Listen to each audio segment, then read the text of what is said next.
Ah, Australia. A land of sunshine, stunning beaches and emus. Lots and lots of emus.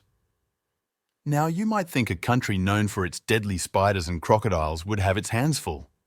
But back in 1932, Australia found itself locked in a conflict so bizarre, so utterly, hilariously absurd, it sounds like something out of a Monty Python sketch. I am, of course, talking about the Great Emu War. You see, in the aftermath of World War I, many Australian veterans were given land in Western Australia to start farming, primarily wheat. These were men who had faced the horrors of trench warfare, the brutal efficiency of machine guns, and the chilling screams of artillery shells. They had fought for king and country, and now they were ready to build new lives. The government, keen to support its returning heroes and boost agricultural output, promised them fertile land and a fresh start. Good, honest work, right? Except these brave men, these veterans of the Western Front, were about to encounter an enemy unlike any they'd ever imagined. An enemy with long, scaly legs, a brain the size of a walnut, an insatiable appetite for newly planted crops, and a surprising knack for guerrilla warfare, the emu. Now, these weren't just a few rogue birds. Oh no. The year 1932 had brought a severe drought, pushing the emus, normally more dispersed, towards the settled farming lands in search of water and food. We're talking about an estimated 20,000 emus, a feathered legion, driven by instinct, descending upon the farmers' fields like a feathered, feathery, unstoppable force of nature. Their newly planted wheat, their hopes, their livelihoods were being devoured. Fences, often just flimsy wire, were no match for these powerful birds. They simply pushed through, leaving destruction in their wake. Panic set in. The farmers, many of whom had already sunk their life savings into these ventures, were desperate. They appealed to the government for help. And what do you do when a plague of feathered dinosaurs threatens your very existence and your nation's agricultural backbone? You call in the army, of course.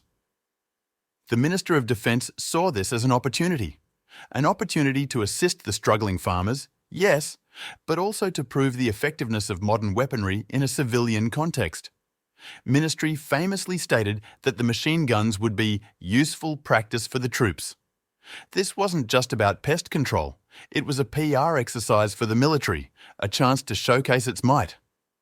Enter Major GPW Meredith of the Royal Australian Artillery, a man with a stern gaze and, presumably, a belief that machine guns could solve almost any problem. He was armed with 2 Lewis automatic machine guns, capable of firing hundreds of rounds a minute and a truckload of ammunition. His mission? To decimate the emu population. Now, at this point, you might be thinking, machine guns against birds? That sounds a bit excessive. And you'd be right. But remember, this was 1932. The world was still figuring things out. And besides, these weren't your average backyard pigeons. These were emus. Day 1 of the Great Emu War, October 2nd, 1932. Major Meredith and his men rolled out, full of confidence. They spotted a flock of about 50 emus. Right, you can almost hear Major Meredith saying, his voice brimming with military certainty. Let's show these overgrown chickens who's boss. A simple target practice. But the emus, it turned out, were not just stupid birds. They were tactical. Imagine this.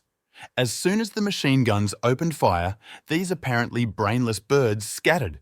They didn't run in a predictable line.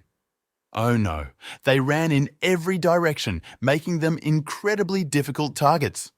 It was like trying to hit a greased watermelon with a wet noodle, only the watermelon had legs, was doing 30 miles an hour, and had an uncanny ability to zigzag at the most inconvenient moments. The soldiers, fresh from disciplined training, were utterly flummoxed by the emu's chaotic evasive maneuvers. Trained for orderly battlefields, not a feathered free-for-all, their ambushes at watering holes failed as the birds, with what seemed like a hive mind, simply avoided the traps. In a desperate move, they mounted a machine gun on a truck, resulting in a frustrating high-speed chase that was more comedy than combat. The agile emus often outmaneuvered the truck, disappearing into the scrub and leaving the soldiers choking on dust. After 6 days and over 2,500 rounds of ammunition, Major Meredith reported a mere few hundred casualties. The Minister of Defence faced ridicule as the war became a public relations nightmare. Newspapers worldwide mocked Australia, with one British headline gleefully declaring, "War on Emus, Emus win." So, did the emus win the war for good? Not quite. The military failed, but the problem remained. Facing a public relations disaster, the government scrapped its military solution and turned to economics. They introduced a bounty system, paying farmers and local hunters for every emu they killed. This decentralised strategy proved far more effective than machine guns.